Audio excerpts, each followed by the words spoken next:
Warahmatullahi wabarakatuh. Innal hamdalillah nahmaduhu wa nasta'inuhu wa nastahdihi wa nastaghfiruhu wa natubu ilaih wa na'udzu billahi min shururi anfusina wa sayyiati a'malina man yahdihillahu fala mudilla lahu wa man yudlil fala hadiya lahu asyhadu an la ilaha illallah wahdahu la syarika lahu wa asyhadu anna Muhammadan abduhu wa rasuluh la nabiyya ba'da. Ya ayyuhalladzina amanu taqullaha haqqa tuqatih wa la tamutunna illa wa antum muslimun. Ya ayyuhan nas ittaqu rabbakum alladzi khalaqakum min nafsin wahidah wa khalaqa minha zawjaha wa batha minhuma rijalan katsiran wa nisaa'a wattaqullaha alladzi tasaaluna bihi wal arham innallaha kana 'alaikum raqiba. Ya ayyuhalladzina amanu taqullaha wa qulu qawlan sadida yuslih lakum a'malakum wa yaghfir lakum dhunubakum wa man yuti'illaha wa rasulahu faqad faza fawzan 'azima.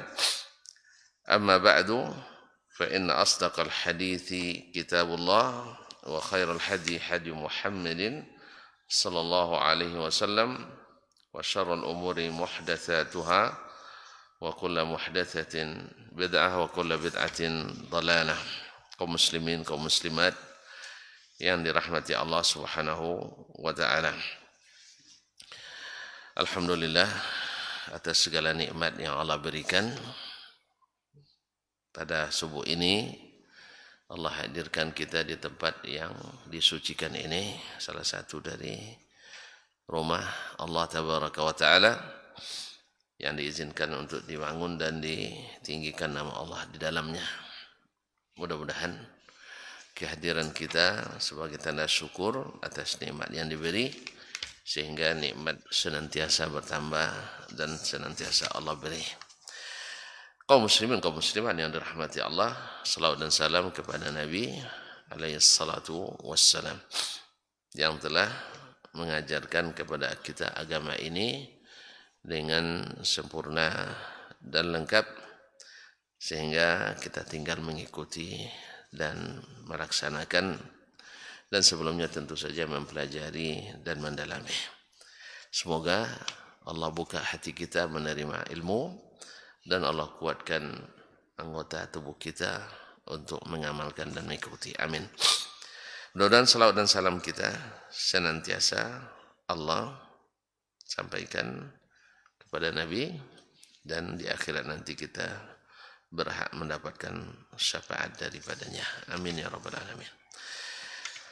Kaum muslimin, kaum muslimat yang dirahmati Allah, masih berkaitan dengan bab al-nasikh wal mansukh, tapi dalam bab ini masuk dalam ikhtilaful hadis, di mana Imam Asy-Syafi'i rahimahullah taala menyebutkan beberapa riwayat dalam masalah salatu al-khauf.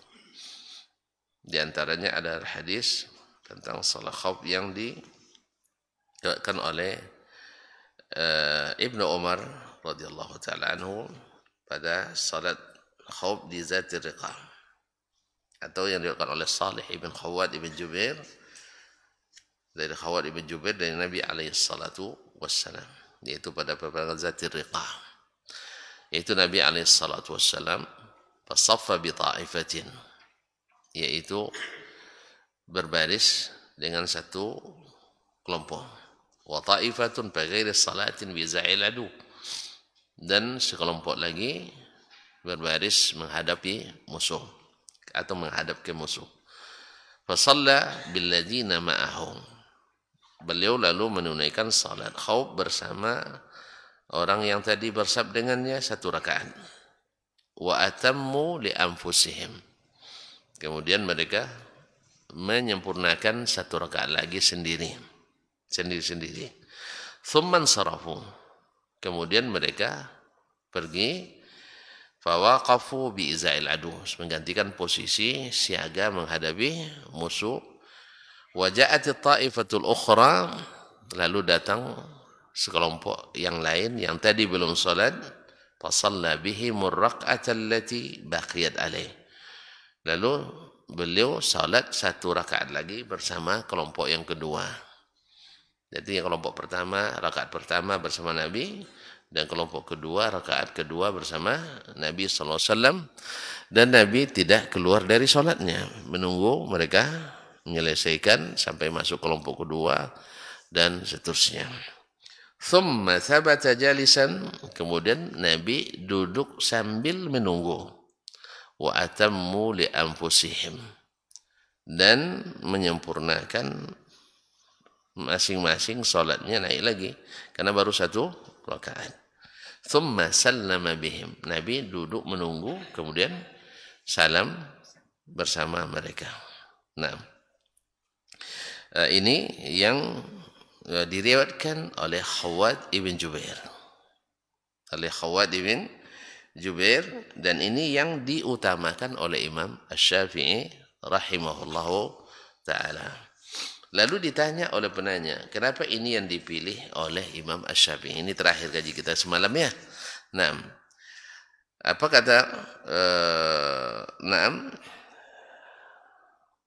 ditanya oleh penanya atau oleh yang menanyakan kepada beliau, apa yang menyebabkan engkau memilih keadaan itu? Maka beliau jawab semalam adalah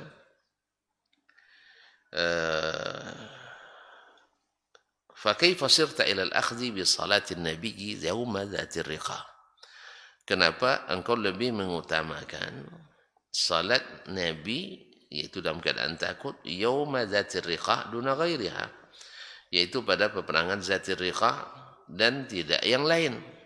Jawab oleh beliau, faqultu amma hadithu Abi Ayyash, adapun hadis Abi Ayyash, wa Jabir, dan hadis Jabir seperti yang disebutkan dalam riwayat sebelum ini, yaitu warawa Abu Ayyash Az-Zuraqi anna Nabiya sallallahu alaihi wasallam shalla yawma Usfan wa Khalid bin salat pada waktu hari pertemuan atau perang Usfan, yaitu sebelum Makkah, antara Makkah dan Madinah.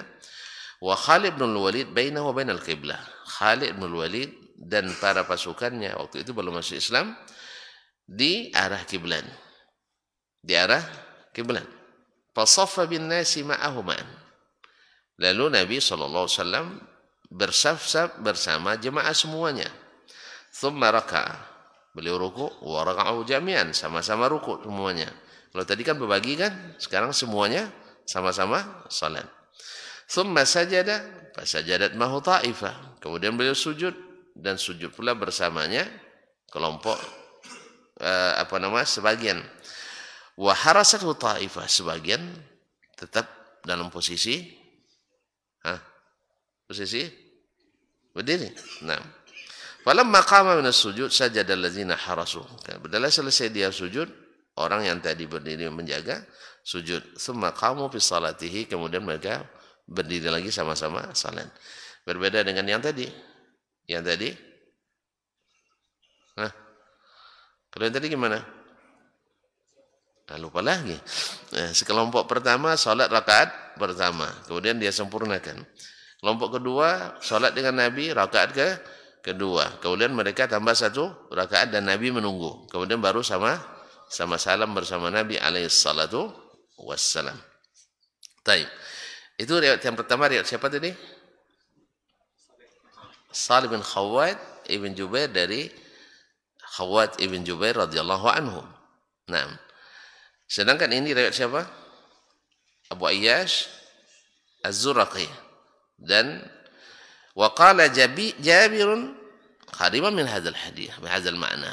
Kemudian riwayat Jabir bin Abdullah seperti itu pula. Qala wa qaruya ma la yathbutu mithlu bi khilafiha kulliha, diriwayatkan dari riwayat yang tidak sahih tapi berbeda dengan yang ada di dalam kedua ini, tapi tidak dianggap oleh Imam Syafi'i rahimahullah. Faqala li qail, ada yang bertanya, wa kaifa sirta ila al-akhdhi bi salatin nabi yauma dhatir riqa duna ghairiha? Kenapa engkau mengambil cara salat di dhatir riqa? Gimana tadi? Sebagian salat bersama Nabi rakaat pertama, kemudian mereka tambah 1 rakaat, kemudian salam. Yang kemudian datang kelompok kedua, salat bersama Nabi rakaat kedua, bagi mereka rakaat pertama. Setelah selesai 1 rakaat bersama Nabi, Nabi duduk menunggu, kemudian mereka menambah dulu. Nabi duduk menunggu, lalu mereka nambah 1 rakaat. Nanti baru duduknya sama-sama dengan Nabi dan salam bersama Nabi alaihi salatu wassalam. Ma'asyiral kiram yang dirahmati Allah SWT. Nah, kenapa ini yang beliau utamakan? Cara yang seperti ini. Faqultu amma hadithu Abi Ayyash wa Jabir fi salatil khawfi fakadzalika aqul. Saya mengutamakan saja, tapi tidak mengatakan hadis Abi Ayyash dan hadis Jabir tidak dipakai. Tidak dipakai. Berarti nampaknya beliau dalam bab ini memandang ini bab ikhtilafi tanawwu, yaitu ikhtilafnya sifatnya variatif, bukan kontradiktif, yaitu sifatnya variatif. Ini boleh karena sabit dan tidak bertentangan. Hanya sifatnya bervariasi. Dalam kondisi seperti ini kondisi seperti ini. Tetapi yang paling diutamakan adalah cara hadis Salim bin Khawwat tadi. Nah. Amma hadithu Abi Ayyash wa Jabir fi salatil khawf fakadzalika aqul. Salat yang diriwayatkan dalam riwayat Abi Ayyash dan Jabir bin Abdullah itu juga saya pakai. Idza kana mithlu as-sabab alladhi shalla lahu tilka as-salah. Apabila sebabnya sama dengan kondisi seperti itu, yaitu musuh dalam kondisi di arah kiblat. Di arah kiblat. Qala wa ma huwa? Dia bertanya, apa itu? Qultu, kana Rasulullah sallallahu alaihi wasallam. Ini sebabnya. Kana Rasulullah sallallahu alaihi wasallam fi 1400. Nabi sallallahu alaihi wasallam bersama 1400 pasukan. Jumlahnya banyak. Aman kan? Wa kana Khalid bin Walid fi 200. Khalid bin Walid waktu itu karena dia adalah pasukan garda depan. Jadi pasukan yang lain tinggal di belakang. Maka dia dengan pasukan kudanya 200 orang, fi 200 orang. Wa kana minhu ba'idan fi sara'a wasi'ah. Sedangkan posisinya masih jauh dan di tanah lapang, di padang Sahara, sehingga terlihat pergerakannya. Jauh sehingga tidak dalam jangkauan tembak senjata. Akan panah berapa jauh? Yang ahli panah berapa jarak tembakannya? Tidak ada yang ahli. Ya, saya pun dah lupa pula. Nah, saya tidak ahli mana, cuman pernah terbaca tapi saya lupa lagi. Ada yang ingat berapa jarak tembaknya? Kalau rudal kan terlebih luas sekarang. Berapa? Panah ada 2 kilo? Tidak sampai kan? Nah, jadi dalam kondisi jauh. Kalau di padang Sahara jarak sekilo saja lihat masih kan pergerakan mereka. Nah, kata beliau, musuh waktu itu jumlah sedikit, kita banyak. Kemudian berada di arah kiblat dan posisi aman dari jarak jangkau senjata waktu itu. Tapi kalau sekarang antar benua tidak bisa, walaupun di depan. Sekarang harus dalam goa kita sholat nampaknya. Ma'asyiral kiram dirahmati Allah. La yutma'u fihi, sehingga tidak ditakutkan dia akan menyerang begitu tiba-tiba. Liqillati man ma'ah, karena sedikit pasukannya. Wa kathrati man ma'a Rasulillah, dan jumlah Rasulullah dan para sahabat lebih banyak. Wa kana al-aghlabu minhu, pada hukum adatnya ma'mun, pada hukum adatnya, pada adatnya bahasa kitanya, ghalibnya yaitu annahu ma'munun, bahwa kondisi aman. Min ay ala ayyahila alaihi, aman dari serangan tiba-tiba. Baik. Walau hamala min baini yadayhi ra'ah, andainya mereka menyerang ketika Nabi salat, pasti akan terlihat. Dan kondisi seperti itu berubah lagi cara salat nanti. Nah, waqad hurisa minhu fi sujud, sedangkan ketika sujud ada yang menjaga. Ketika sujud kan tidak terlihat pergerakan, ada yang siaga. Iskana la yaqbu an tarfi, sehingga tidak luput dari pengamatan pasukan. Nah, fa idza kanatil halu bi qillatil aduwi bu'di, apabila kondisinya musuh dalam kondisi sedikit dan jauh posisinya, Wa allahil ila dunahu yasturu, tidak ada yang menghalangi terlihatnya pergerakan musuh. Kama wasabtu, seperti aku sebutkan, amartu bis salatil khufiyah kada. Kalau kondisi seperti itu, maka saya katakan salat khaufnya seperti riwayat Salih ibn Khawwat ibn Jubair, yaitu sama-sama salat semuanya. Sama-sama salat semuanya. Nah, faqala qad araftu anna riwayata fi salati dzati riqa la takhalifu hadza. Sekarang saya sudah paham. Kata yang bertanya bahwa salat di dzati riqa tidak kontradiktif dengan cara salat ini, karena sifatnya variatif. Likhtilafil alaini, karena kondisi berbeda. Jadi kondisi ini dipakai, kondisi ini dipakai. Fa kaifa khalafta hadits Ibnu Umar? Lalu kenapa engkau tidak melaksanakan hadis Ibnu Umar? Naam. Fa qultu lahu rawahu an Nabi sallallahu alaihi wasallam Khawwat ibn Jubair. Saya tanya, katakan kepadanya, diriwayatkan dari Nabi oleh Khawwat ibn Jubair, seperti hadis tadi Ibnu Umar. Wa qala Sahl bin Abi Hathmah biqaribin min ma'na. Meriwayatkan Sahal ibn Abi Hathmah atau dekat dengan maknanya. Wa hufidha an Ali ibn Abi Talib, dan dihafalkan pula dari Ali bin Abi Talib, annahu shalla salat al-khawf lailat al-harir, bahwa dia salat khauf pada malam al-harir. Ini sebutan lain dari Lailatul Siffin, dalam perang Siffin. Sebutkan oleh Syekh Ahmad Syakir di ta'liqnya, ada 2 hari malam yang terkenal dengan Lailatul Harir. Satu yaitu Lailatul Siffin, yang kedua dulu pernah terjadi perang antara Bani Tamim dengan Bakar ibn Wa'il. Disebut juga dengan Lailatul Harir. Kama rawa Khawwat bin Jubair, seperti diriwayatkan oleh Khawwat bin Jubair an Nabi sallallahu alaihi wasallam, dari Nabi sallallahu alaihi wasallam. Wa kana Khawwatun mutaqaddim as-suhbati was-sin, dan Khawwat ibn Jubair Al-Ansari ini adalah sahabat yang senior dari sisi persahabatan dengan Nabi sallallahu alaihi wasallam, dan dari sisi umur lebih senior.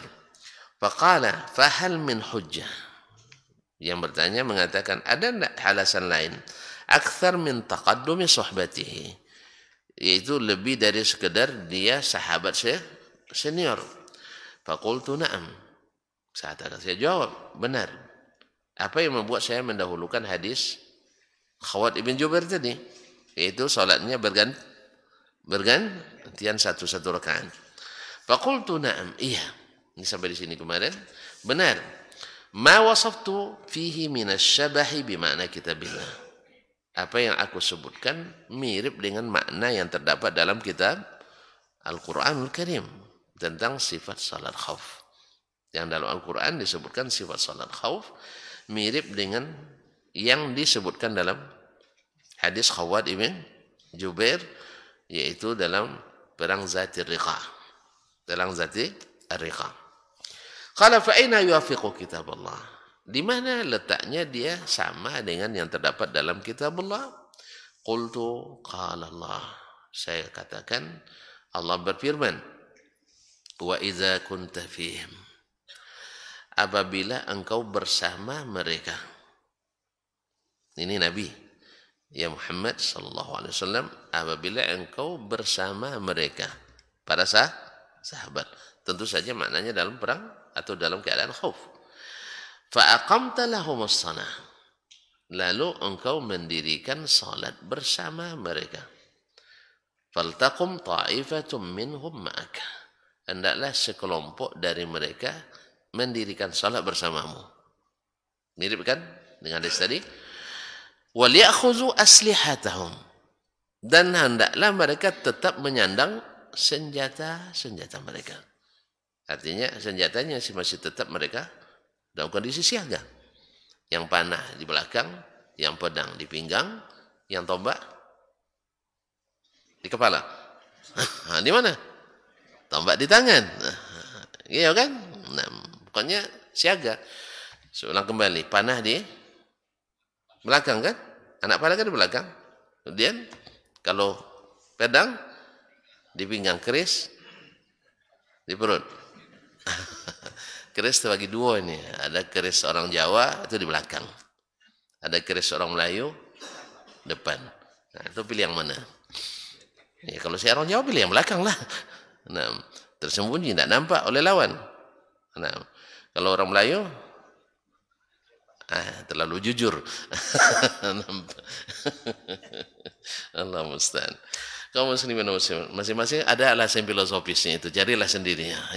Nah, karena kan masalahnya main perasaan dan akal kan. Jadi masing-masing punya alasan. Kalau orang Yaman lagi pas depan nih segini. Kalau Melayu kan samping kiri sedikit kan. Ya nak? Nah, kalau celurit di mana? Celurit di mana Pak ini? Tidak pernah pegang celurit. Tidak pernah ya. Kalau keramik, tidak tahu juga. Tidak pandai main keramik. Allah musta'an. Itu khas Sumatera Barat ya, keramik. Dua tuh.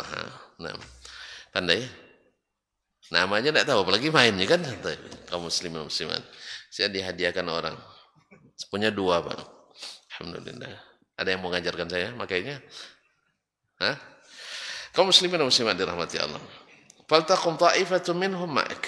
Hendaklah sekelompok salat bersamamu. Wal ya'khudhu aslihatahum. Tetap dalam keadaan siaga dengan senjata. Karena kondisi perang, makanya senjata. Tapi kalau takut dikejar musang, tidak perlu pakai. Mana tahu takut dikejar musang. Tidak mungkin takut kejar musang, pasti takut dikejar binatang buas misalnya. Kondisi lain lagi. Fa iza sajadu, apabila mereka sujud. Yang mana yang sujud ini? Tentu yang salat.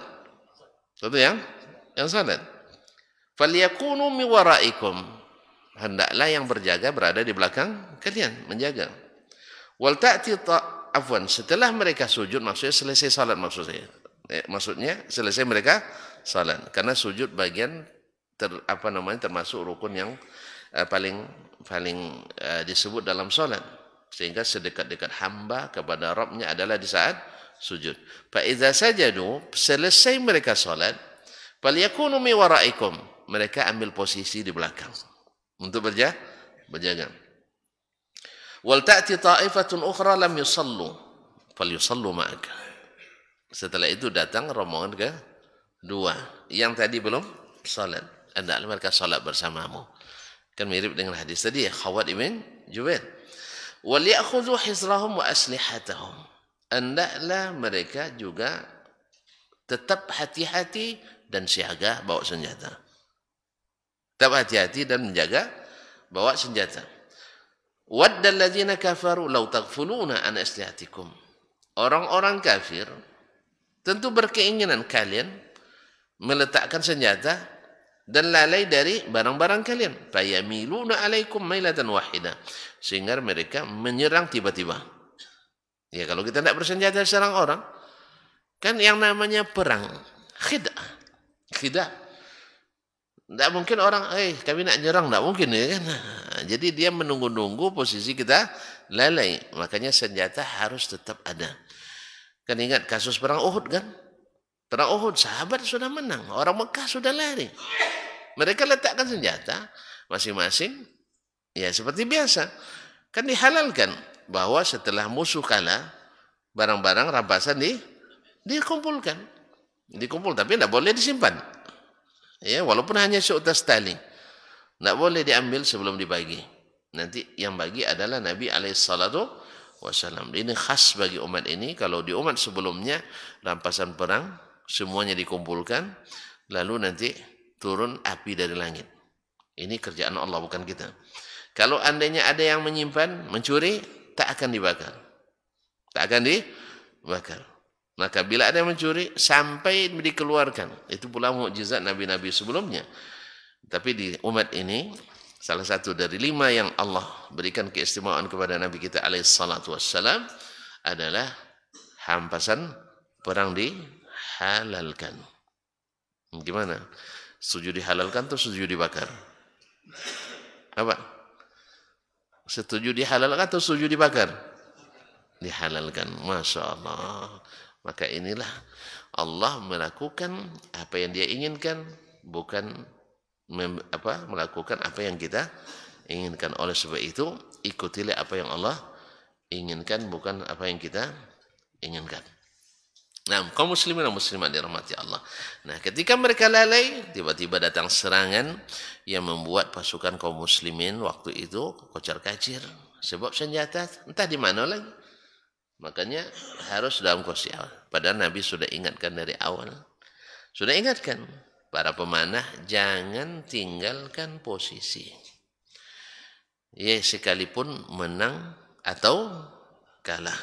Jelas. Jelas. Tapi mereka sejelas itu nas ikut berijtihad pula.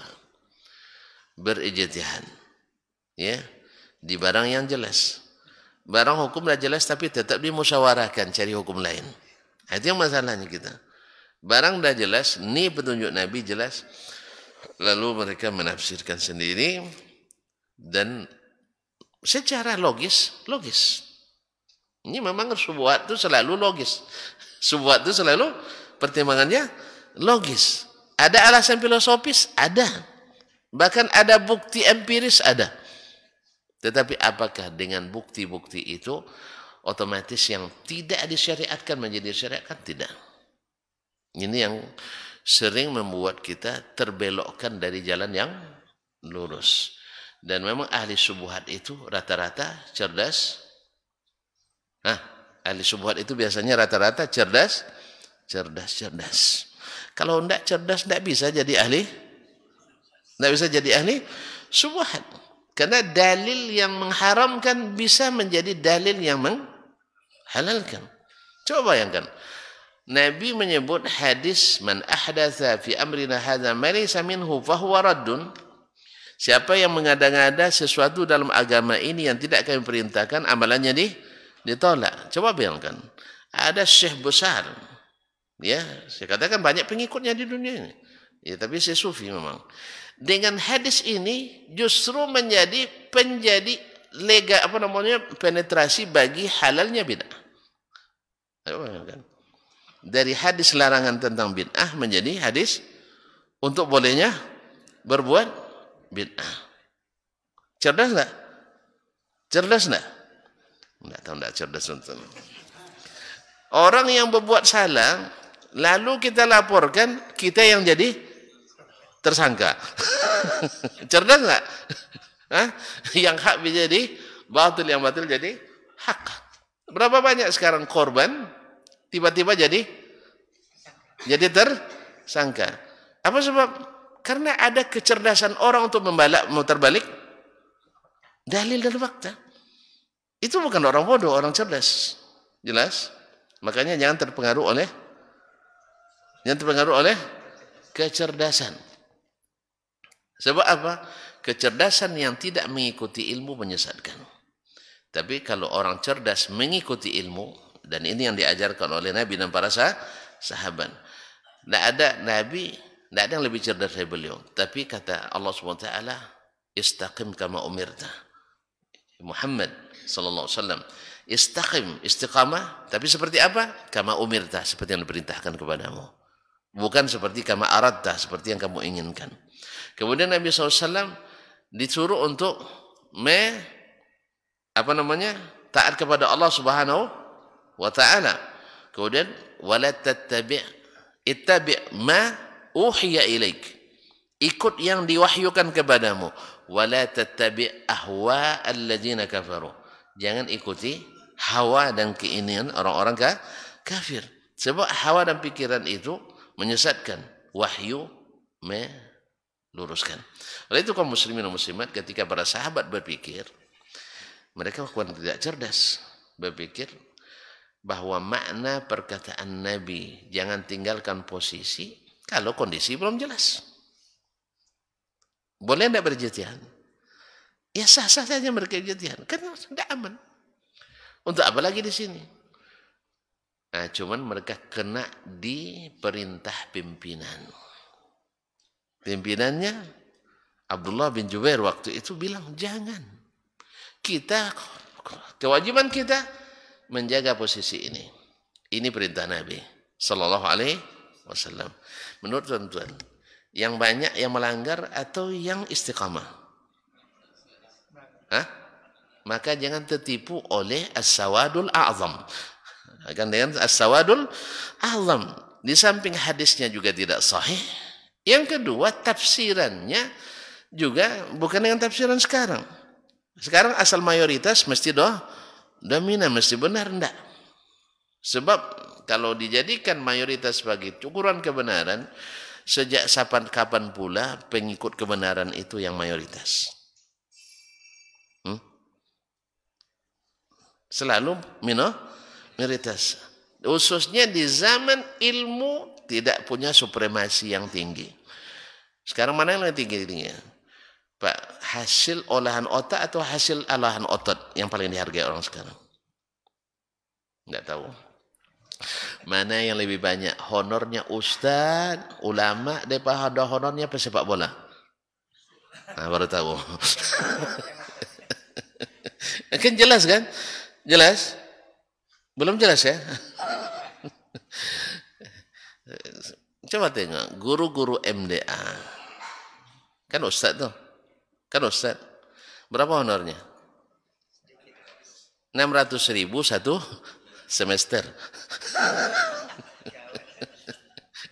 600.000 satu semester. Pesepak bola berapa dihargai satu gol? 1 miliar. Itu paling sedikit itu. 1 miliar untuk kelas-kelas kita Indonesia itu.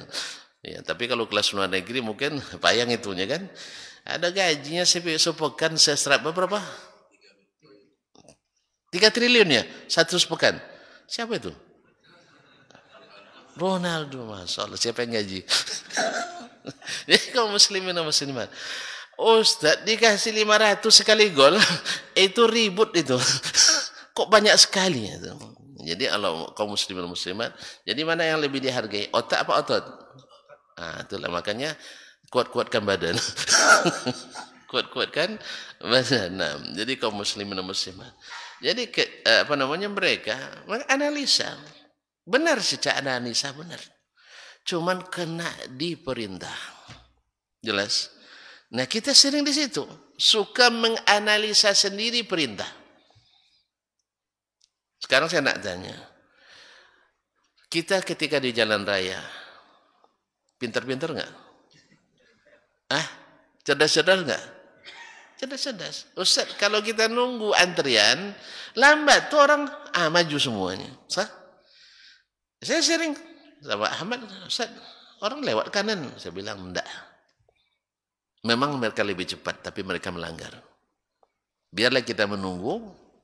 Ya tentu sopir kan ingin cepat sampai. Cepat sampai, cepat istirahat.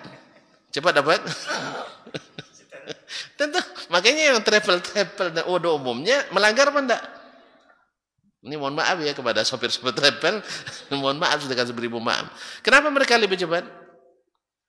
Karena cerdas di jalan. Kalau di sini lambat.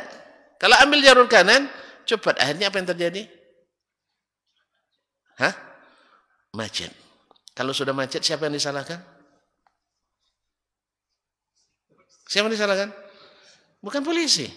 Yang berada di jalur yang benar. Apa sebab? Gara-gara kalian menunggu lama, akhirnya kami. Kan itu. Yang disalahkan kenapa kalian berhenti. Bukan mereka melanggar. Jangan masalahkan. Tapi kenapa berhenti? Buktinya siapa yang sering klakson? Yang sibuk ngelakson siapa biasanya? Yang melanggar. Betul kan? Yang di posisi benar jarang klakson. Yang melanggar selalu klakson. Jadi kalau ada yang melanggar suka ribut-ribut, biasa itu. Karena memang yang melanggar itu suka meribut-ributkan masalah. Oleh sebab itu kaum muslimin, jadi mereka secara analisa pikiran, alasan filosofisnya benar, orang pada sudah pergi, cuman masalahnya kena perintah. Itulah iblis dulu kena, bukan karena tidak cerdas iblis. Justru karena kecerdasannya dia disesatkan. Saya lebih baik daripadanya. Allah tidak pernah bilang Adam itu lebih baik karena iblis. Nah, Allah kan tidak bilang gitu. Yang bila aku ciptakan sujudlah kalian kepada. Jelas perintah. Masalah sekarang bukan masalah siapa yang lebih baik. Sah? Jibril kan lebih baik dari Adam. Tidak setuju tuan-tuan nampaknya. Ya, kalau cerita lebih baik pasti nanti akan terjadi perlombaan tidak sehat. Jelas? Terjadi pembunuhan pertama Qabil dan Habil, Qabil membunuh Habil karena dia mengira yang saudarinya lebih baik daripada saudari Habil. Dua salahnya. Makanya ketika ikut hawa, ikut pikiran, tidak ikut perintah, menyesatkan. Dan selalu yang melanggar perintah itu orang-orang cerdas di bidangnya. Jadi jangan terpengaruh oleh kecerdasan, tapi terpengaruh oleh ilmu yang diturunkan. Dan orang yang berilmu mesti cerdas. Orang cerdas belum tentu berilmu. Dan orang berilmu belum tentu semuanya taat. Makanya saya katakan orang sesat karena dua sebab. Satu, tidak berilmu. Dua, tidak taat ilmu. Dua-duanya tersesat. Orang tidak tahu, pastilah tidak tahu mana dituju. Merasa-rasa, meraba-raba. Itu pada umumnya tersesat. Orang yang berilmu tapi tak ikuti ilmu, tersesat tak? Tersesat. Kan sering saya katakan, saya sering tersesat jalan gara-gara tidak mengikuti ilmu tadi. Ya, saya tahu jalan ini begini, ini sampai nih pas. Dari Panam ke kota, ini jalannya. Tapi akhirnya saya pikir, selama arahnya masih ke sana, ambil jalan dalam, karena jalan umum ramai macet. Ambil jalan dalam. Alhamdulillah turunnya di Palas. Awak rencana ke Jalan Sudirman, keluarnya di Palas. Iya. Nak disalahkan, saya mau disalahkan. Pikiran kita mengarahkan begitu. Rasanya ini masih rasanya betul. Karena sudah sering melakukan itu. Ya, supaya saya punya bukti konkret. Ya, barang yang bisa didata dan bisa dilihat dengan mata sendiri, bisa tersesat kita. Gara-gara apa? Mengikutan pikiran perasaan. Tuh, Masjid Nabawi nampak menaranya. Ikut jalan King Abdul Aziz agak jauh. Harus melalui Tariq Al-Hizam dulu. Agak lama, mungkin makan waktu 2 menit tambahannya. Ini ikut jalan dalam, menara dari awal nampak. Habis itu masuk ke dalam kan tidak nampak lagi tuh. Terlindung oleh roh-roh orang. Akhirnya pakai perasaan lagi kan. Karena mulai tidak nampak. Awalnya nampak dari jauh. Nah, ikut perasaan.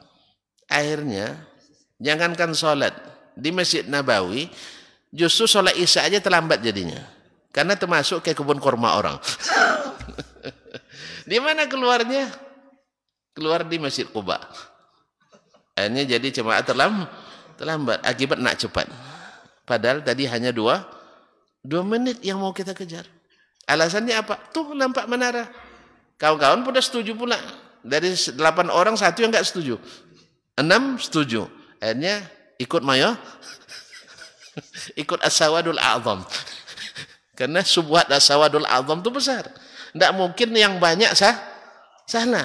Mesti yang sedikit yang salah. Akhirnya mana yang menang? Yang 1 orang tadi sebenarnya benar. Tapi karena mengingat, menghormati awak yang paling senior, yang 6 mengikut kita. Yang 1 karena terhitung junior tidak diikuti.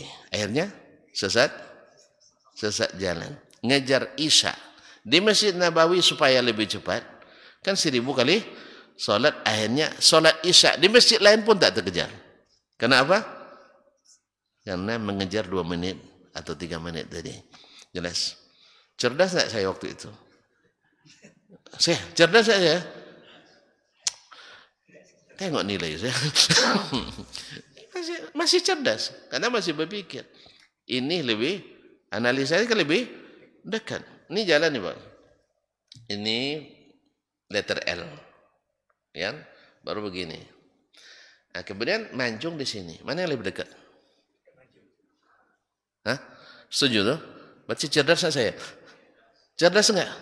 Mak tuan-tuan enggak ngaku saya cerdas. Dah lama kita ngaji enggak juga ngaku. Saya ulang kembali. Ini jalannya. Dah. Kalau kami di sini. Jalan ke sini, baru ke sini. Jauh enggak? daripada saya mancung dari sini ke sini. Mana lebih dekat? Pak meteran, biar tahu orang. Pasti mancung lebih dekat. Pikiran saya benar. Nah, apalagi bukti dan nampak. Menara sudah terlihat dari kejauhan. Cuman karena kita tadi masuk ke ganggang, akhirnya hilang tanda tadi. Kan subuhat itu kan ada terbayang nih. Kan terbayang tadi itu. Musuh sudah sudah lari. Kan itu yang terbayang. Tidak akan terbayang lagi, dia akan kembali. Makanya pimpinan bilang, jangan turun. Jelas kan? Dari Nabi sudah ada. Ini pimpinan sudah ada. Tapi mereka tetap melanggar. Apa sebab? 39 orang dari 50 sawadul azam. Adalah mayoritas. Akhirnya dilanggar perintah atas. Perintah yang turun dari atas. Ujungnya? Nah, ujungnya petaka besar terjadi. Awalnya kemenangan yang sudah di tangan berbalik menjadi duka yang tak terobati. Di antaranya syahidnya Sayyiduna Hamzah bin Abdul Muttalib radhiyallahu. Ya, syahidnya pimpinan yang tadi tukang panah Abdullah bin Jubair, Mus'ab bin Umar, dan masih banyak. Akhirnya dari awalnya lebih banyak yang mati di kalangan orang kafir, sekarang berimbang 70-70. Mana yang menang? Tidak ada yang ahli strategi perang. Ya, ada bingung semua, tidak tahu mana yang menang. Hah? Apa? Seri? Tentu tidak pandai perang. Biar tahu mana menang, mana kalah, bukan dari sisi mana yang gugur, tidak. Itu harus paham itu. Nah, kalau tujuan kita adalah mendapatkan kemerdekaan NKRI, kau tengok mana yang jumlah yang lebih banyak mati, di kalangan pejuang atau kalangan Belanda? Pejuang. Tapi tercapai tidak tujuan? Tercapai. Menang tidak kita? Ya menang. Jelas? Nah, tujuan orang kafir waktu itu apa? Menguasai Madinah, menyelesaikan Islam. Tapi tercapai? Tidak berarti menang kita. Gitu cara berhitung Pak dia. Nah, jangan tengok berapa jumlah yang mati, berapa tidak. Tapi tercapai atau tidak tujuan. Demikian dengan dunia ini. Kalau antum tercapai masuk surga, betapapun perihnya menderita di dunia ini, antum menang. Tapi kalau antum tidak masuk surga, betapapun nikmatnya dunia ini, berkuasa, berkaya, raya dan sebagainya, tapi di akhirat tidak berhak masuk surga, berarti kalah. Oleh sebab itu, jangan lupa target kita apa? Masuk surga. Diberi Allah kekayaan, dengan kekayaan masuk surga. Diberi Allah kemiskinan, dengan kesabaran masuk surga. Kadang miskin, kadang kaya, dua-duanya juga. Ketika miskin kita sabar, ketika kaya kita bersyukur, dengannya kita masuk surga. Tidak kaya, tidak miskin, tidak ada tuh. Tidak ada kaya, tidak ada miskin. Ada, mesti ada kaya, mesti ada miskin. Nasallallahu alaihi wasallam. Baik kaum muslimin muslim, musuh ingin kita lalai. Oleh sebab itu, wala junaha alaikum in kana bikum azam min matarin, tidak berdosa kalian kalau ada halangan, baik hujan, ada yang mengganggu, min matarin au kuntum marda, atau kalian sakit, anta tahu aslihatakum, untuk meletakkan senjata. Orang sakit tentu tidak mungkin bawa senjata, atau dalam kondisi hujan. Orang dulu kalau hujan berhenti berperang. Wa khudhu hizrakum, dan tapi tetap hati-hati, karena mungkin saja waktu hujan orang menganggap lalai. Wa qala fa idza ma'nantum fa aqimus shalah, bila kondisi sudah aman maka dirikanlah salat. Innas salata kanat 'alal mu'minina kitaban mawquta, sesungguhnya salat wajib dengan waktu tertentu atas orang beriman. Yakni wallahu alam, Imam Syafi'i menafsirkan Allahu alam, fa aqimus shalah kama kuntum tusalluna bi ghairil khauf. Artinya salatlah seperti salat biasa kalau kondisi sudah aman.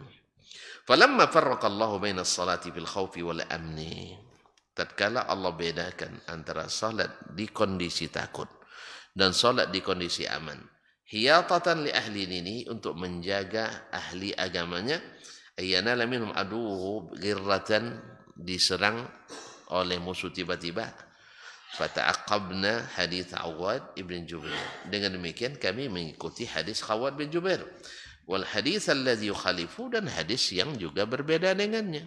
Yaitu hadis siapa tadi? Abi Ayyash Az-Zuraqi, hadis Abdullah bin Umar, dan hadis Ali bin Abi Talib radhiyallahu ta'ala, dan hadis Jabir bin Abdullah. Fawajadna hadits Khawwat bin Jubair aula bil hazmi bil hazar minhum. Maka kami dapatkan hadis Khawwat ibn Jubair, yaitu salat bergantian, ya kan? Aula bil hazm, ini lebih utama untuk dipegang kokoh, fil hazari, untuk hati-hati, untuk hati-hati. Wa ahra an tatakafa at-ta'ifatani fiha, dan kedua kelompok mendapatkan bagian yang sama. Masing-masing salat satu rakaat bersama Nabi sallallahu alaihi wasallam. Yang satu dapat fadilat takbiratul ihram, yang satu dapat fadilah salam. Masya Allah. Jadi adil pembagiannya, satu-satu rakaat bersama Nabi alaihi salatu wasallam. Makanya Imam Asy-Syafi'i rahimahullah memilih yang ini diutamakan dari cara-cara yang lain, walaupun tidak menafikan cara yang lain. Nampaknya keterangannya perlu diteruskan, cuman waktu antum yang sudah dihabiskan. InsyaAllah kita sambunglah tahun depan. Iya tahun depan, Pak. Oh sudah masuk. Bapak tidak peringati sih. Baik, sampai di sini. InsyaAllah kita jumpa lagi. Wabillahi taufiq wal hidayah. Wa subhanakallah bihamdik. Asyhadu an la ilaha illa anta astaghfiruka wa atubu ilaik. Wassalamualaikum warahmatullahi wabarakatuh.